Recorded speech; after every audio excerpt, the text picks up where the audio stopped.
గోరక్షణ, భూరక్షణ, పర్యావరణ పరిరక్షణ అందరి బాధ్యత అని, గోమాత లేనిదే మానవ మనుగడ లేదని బాలకృష్ణ గురుస్వామి అన్నారు. గోవుల రక్షణ కోసం అఖిల భారత గోసేవ ఫౌండేషన్ ఆధ్వర్యంలో చేపట్టిన గోరక్ష మహాపాదయాత్ర మెదక్ జిల్లా రామాయంపేటకు చేరుకుంది. కాశ్మీర్ నుంచి కన్యాకుమారి వరకు బాలకృష్ణ గురుస్వామి గోమాతతో చేస్తున్న పాదయాత్రకు స్థానిక అయ్యప్ప స్వాములు స్వాగతం పలికారు. సిద్దిపేట చౌరస్తా వద్ద గోమాతకు మంగళహారతులతో స్వాగతం పలికి డప్పు వాయిద్యాల మధ్య ర్యాలీ నిర్వహించారు. అయ్యప్ప దేవాలయం వరకు ఈ పాదయాత్ర కొనసాగింది. దేశవ్యాప్తంగా ప్రతిరోజు 50,000కు పైగా ఆవులు వధకు గురవుతున్నాయని, గోవులను రక్షించుకోవాల్సిన బాధ్యత అందరిపై ఉందని ఈ సందర్భంగా ఆయన పిలుపునిచ్చారు. నేటికి 81 రోజుల పాటు ఈ పాదయాత్ర పూర్తయిందని, 2,530 కిలోమీటర్లు పాదయాత్ర చేసినట్టు వారు తెలిపారు.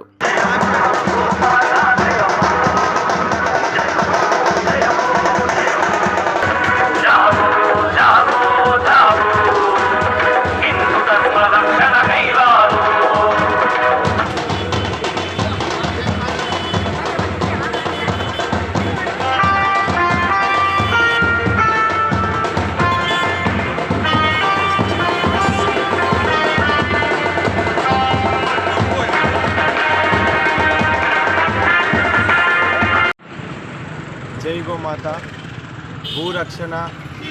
గోరక్షణ పర్యావరణ రక్షణ కోసం కశ్మీర్ నుండి కన్యాకుమారి వరకు దాదాపు 4,900 కిలోమీటర్లు, 14 రాష్ట్రాల్లో 6 నెలల పాదయాత్ర స్వామి. ఈ గోవు లేకపోతే మన మనుగడ లేదు. ఏ జాతుల వారికైనా, ఏ కులం వారికైనా, ఏ మతం వారికైనా ఈ గోవు అనేది విశ్వానికి తల్లి. ఈ భూమికి ఆహారము ఆవు మూత్రము, ఆవు పేడ.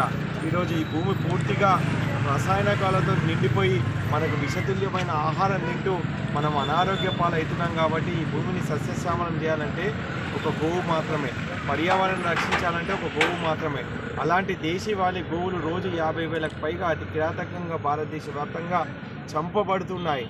ఈ గోహత్యలు ఆపాలని, అదేవిధంగా గోవు రక్షణ చేయాలని చెప్పి ఉద్దేశంతో ఊరువాడ కూడా పాదయాత్ర చేస్తూ దాదాపు 81 రోజు నడిచిన తర్వాత ఈరోజు రామాయణపేటకు 2,530 కిలోమీటర్లు దాటి రామాయణపేటకు చేరుకోవడం జరిగింది స్వామి.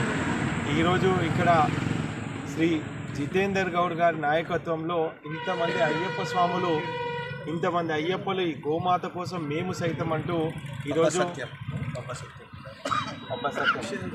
విశ్వ హిందూ పరిషత్ నుంచి సత్యం గారు, అదేవిధంగా ప్రాంత వివిధ గోసేవ నగేష్ గురుస్వామి గారు, గోసేవ ప్రముఖులు నాగరాజ్ గురుస్వామి గారు, ప్రతి ఒక్కరు, అదేవిధంగా మా వేణుస్వామి గారు, ప్రతి ఒక్కరు కూడా అంటే ఆవును కాపాడాలి, ధర్మాన్ని కాపాడాలి. దీనికి కులానికి, మతానికి, పార్టీకి సంబంధం లేదు.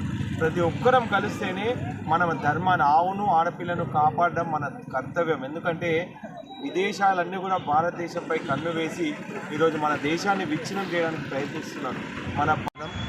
ఈరోజు రామాయంపేట పట్టణానికి ఇచ్చేసిన బాలకృష్ణ గురుస్వామి వారైతే ఏదైతే తలపెట్టారో గో రక్షణ అనేది చాలా మంచి స్వామి.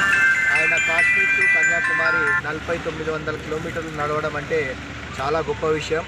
ఎందుకంటే ఈ గోవులను రక్షించాలనే దృక్పథంతో ఆయన మాల వేసుకొని స్టార్ట్ చేశాడు. ఈరోజు 2,500 చిల్లర కిలోమీటర్లు నడిచాడు. ఆల్మోస్ట్ సగంకు ఈరోజు చేరుకున్నాడు. ఈ గోమాతలను రక్షించాలనే ఉద్దేశంతోనే అందరికీ, ఎందుకంటే ఫ్యూచర్లో గో అంటే ఆవు నెయ్యి లేకపోతే స్వామి మాల వేసేవాళ్ళం చాలా కష్టం. ఎందుకంటే ఆ అభిషేకం అనేది ఆవు నెయ్యితోనే చేయాలి. అది కూడా దేశీయ ఆవుతో నెయ్యితో చేయాలని చెప్పేసి ఉద్దేశంతో గోరక్షణ అనేది మన ప్రతి ఒక్కరికి బాధ్యత ఉంది స్వామి. దీనికి వచ్చిన పాపసత్యం గారు, మా గురుస్వాములు నాగేష్ గురుస్వామి, నాగరాజ్ గురుస్వామి, మా స్వాములు, అదేవిధంగా ఇక్కడికి వచ్చిన అయ్యప్ప స్వాములు అందరికీ కూడా, వేణుస్వామి కూడా దౌలతాబాద్ నుంచి వచ్చాడు. వీళ్ళందరికీ కూడా రామాయంపేట తరపున కృతజ్ఞతలు. ఎందుకంటే ఈ మంచి కార్యక్రమంలో పాల్గొనేటట్టు చేసిన బాలకృష్ణ గురుస్వామికి మరొకసారి ధన్యవాదాలు. ప్రతి ఒక్కరం కూడా గోరక్షణ చేయాలి, అందరం కూడా దాంట్లో భాగం కావాలని తెలియజేసుకుంటూ గోమాతాకి జై. మరిన్ని అప్డేట్స్ కోసం మా ఛానల్ని సబ్స్క్రైబ్ చేయండి.